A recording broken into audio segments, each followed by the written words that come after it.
US President Donald Trump is furious with Vladimir Putin. That's something the Russian leader never expected. He thought he could wrap Trump around his finger, but he's just been proven very wrong. How? Trump just unleashed his wrath on Putin by giving him a powerful double blow that puts massive pressure on Russia's leader to end his invasion of Ukraine. This 1-2 combo has sent Putin sprawling, and it may be the key to stopping the war. On July 14th, Trump announced that the US is preparing to do two things that will seriously hurt Russia. The first involves NATO. The US has pledged to work alongside NATO to deliver top-of-the-line weapons to Ukraine on a needs-must basis. In other words, it seems like whatever Ukraine needs to fight Putin, it's going to get, courtesy of the US and its NATO allies. As if that wasn't enough to terrify Putin, Trump also announced that he's giving the Russian leader 50 days to reach a peace deal or the US will devastate Russia's economy with secondary tariffs. This is huge. The actions themselves are powerful enough, but what's more worrying for Putin is that this double blow delivers the message that whatever relationship he thought he had with Trump is falling apart. No more manipulation, no more lies. Trump has drawn a line in the sand and is telling Putin that he has to do what the US wants or Russia is going to face the consequences. Let's dig deeper into what those consequences are, starting with the new NATO deal.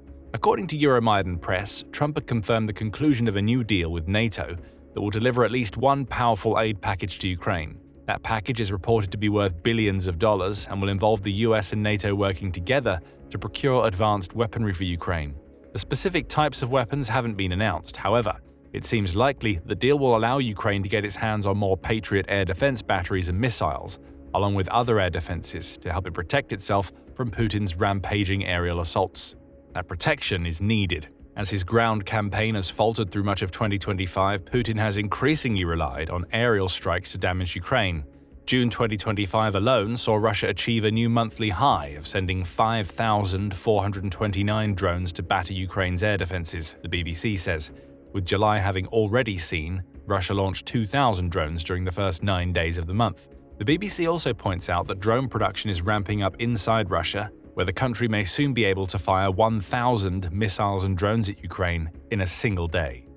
Ukraine needs advanced systems to defend against this onslaught. Under the new NATO deal, Trump says some of those systems will be arriving in Ukraine in a matter of days. Interestingly, Trump claims that it won't be the US that funds the delivery of these weapons. Instead, countries that already have access to Patriot systems are agreeing to send them to Ukraine in exchange for the delivery of new systems from the US.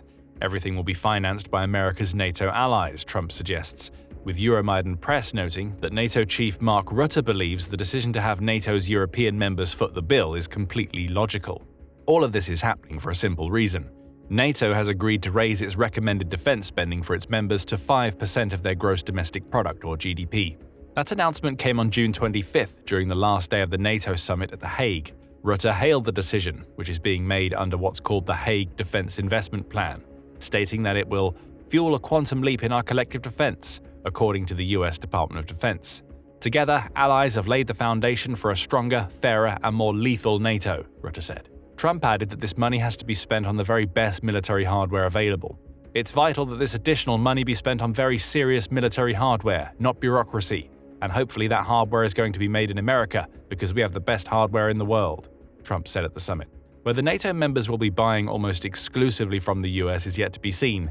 However, what we do know is that this commitment has helped soothe Trump's fears about NATO's collective spending. Trump has cast doubt on America's participation in NATO several times over the last few years, citing spending as a key concern. Back in March, he even said that the US might not come to the aid of a NATO ally that wasn't paying its way in his eyes. It's common sense, right? Trump asked during a meeting with the press at the Oval Office. If they don't pay, I'm not going to defend them. No, I'm not going to defend them. It seems that NATO has heard Trump's message. With its 5% announcement, it'll be bumping its recommended GDP expenditure up by 3% over the past recommendation of 2% of GDP spending. That's enough for Trump to agree to work with NATO again to help supply Ukraine, which is devastating news for Putin. However, there are some caveats to the NATO announcement. For a start, NATO's 5% GDP recommendation is exactly that, a recommendation. It's likely that the organization isn't going to compel its members to hit the 5% mark if they aren't able to spend that much. Even the US isn't quite there yet, as its 2024 defense spending amounted to 3.4% of its GDP.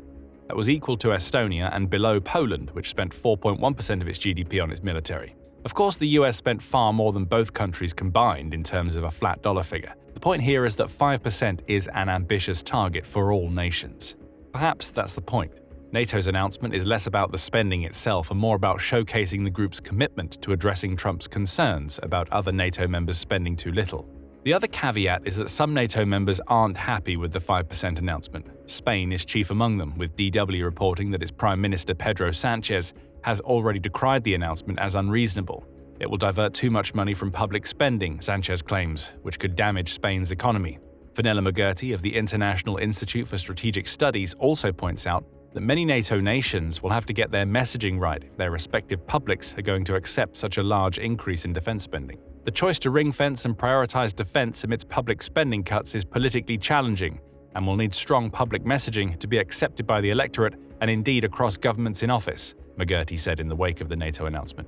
There's also the debt problem to consider. Many of NATO's members are in serious debt as a proportion of their GDP. Poland, for instance, has a debt of 55.3% of its GDP, even though it's the closest of all NATO members to hitting the 5% marker. Other NATO members have much higher debt. Greece has a debt level of 153.6%. The UK's debt amounts to 101.8% of its GDP, and France's debt is 113%.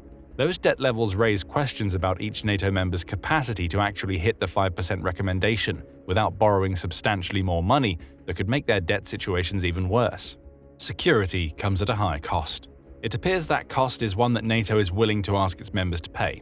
That's enough for Trump, and it's certainly good news for Ukraine, as the 5% announcement has laid the groundwork for the first of Trump's powerful blows against Putin's regime. As for how the deal is going to work, it all starts with assessment. Rutte says that NATO will now figure out what Ukraine needs, presumably with input from Ukrainian President Volodymyr Zelensky and his team, allowing the organization to prioritize specific types of weapons. Air defense is key, as has already been mentioned, but it will be interesting to see what other types of weapons start to make their way into Ukraine as a result of the deal. If I was Vladimir Putin today, I would reconsider whether I should not take the negotiations about Ukraine more seriously, Rutte said in the wake of Trump's announcement.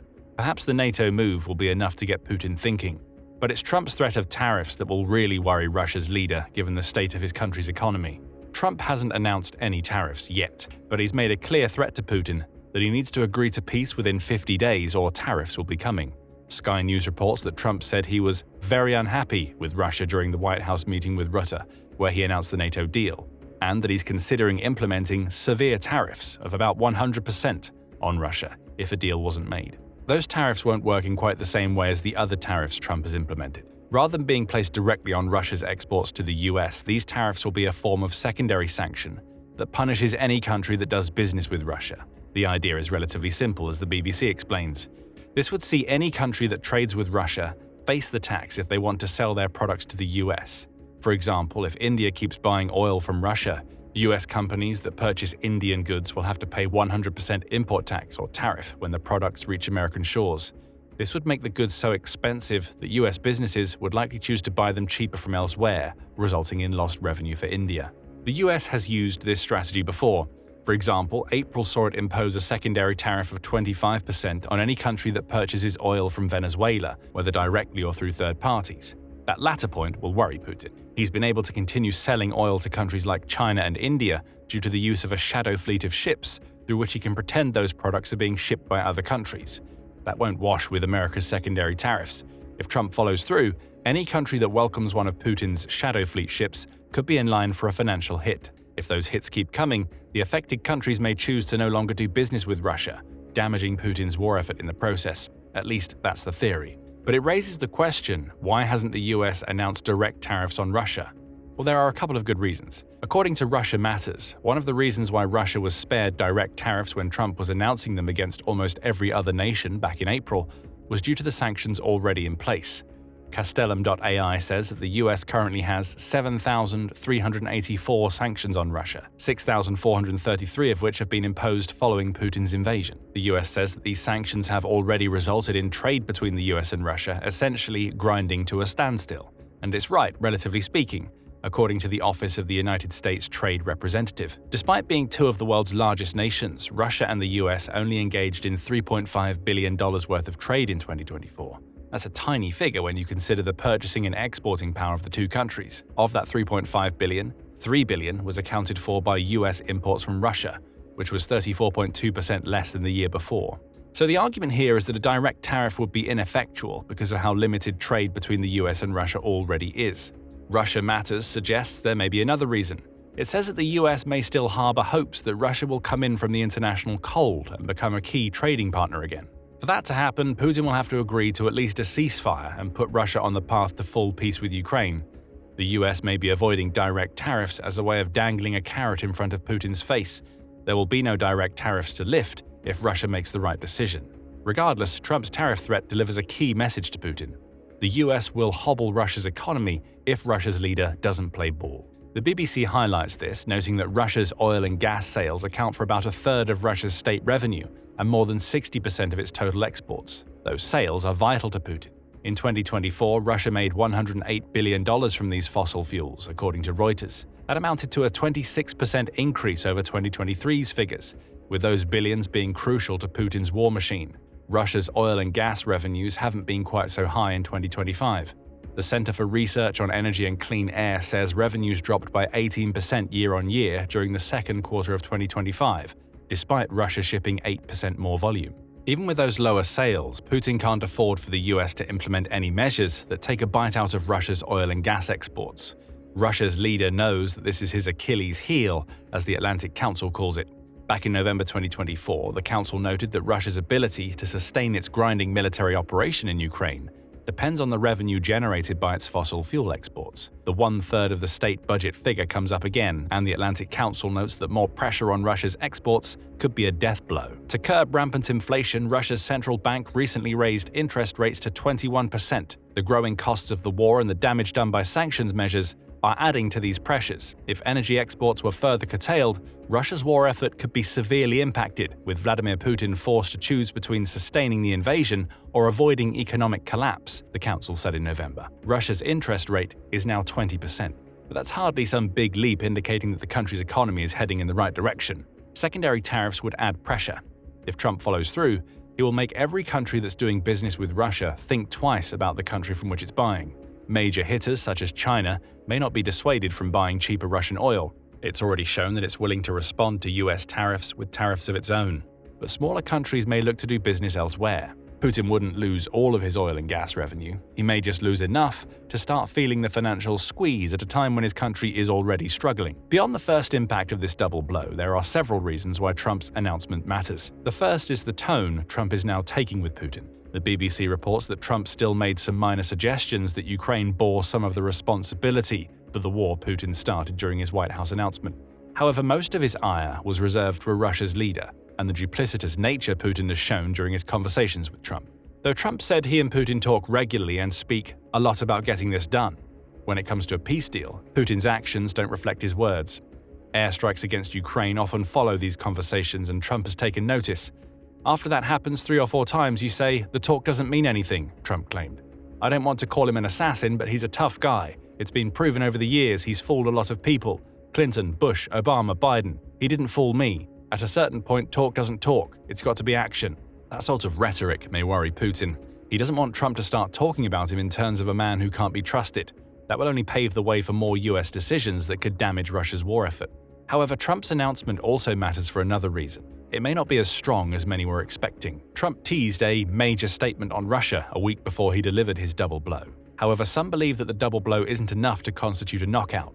CBC's Briar Stewart said as much in a July 14th article, noting that Trump giving Putin 50 days to agree to a ceasefire isn't quite the immediate ramifications many were expecting Putin to face. That's over a month that Putin can use to weaken Ukraine's negotiating position with more airstrikes, as well as time that Putin might use to try to send Trump off his current course. That opinion is shared by John Hardy, who is the director of the Russia program at the Foundation for Defense of Democracies.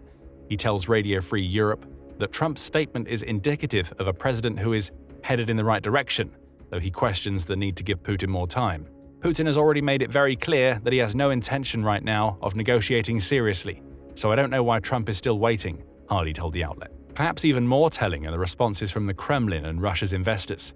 Radio Free Europe points out that Russia's main stock market, MySex, rose by 2.7% in the wake of Trump's announcements. That's reflective of investors believing the financial measures Trump was going to announce would be much tougher and immediate than they turned out to be. The Kremlin hasn't released an official statement yet. However, Sergei Markov, who is a former Putin aide and is now a pro-Kremlin pundit according to the BBC, is already calling Trump's tariff threats a bluff, adding that he believes that Trump has given up on trying to achieve peace in Ukraine. Are those comments a reflection of the general mood inside the Kremlin? It's hard to say. Markov is a man who likely has as close to a direct through line to Putin as most could get, so it's likely the words coming out of his mouth have been vetted and approved by the Kremlin. We could also see a double bluff in play. The Kremlin may be using Markov to downplay Trump's tariff threat, so Putin continues to look strong to his own people. Nevertheless, Trump's announcements are big. We'll have to wait for 50 days to see if anything comes of Trump's secondary tariff threats.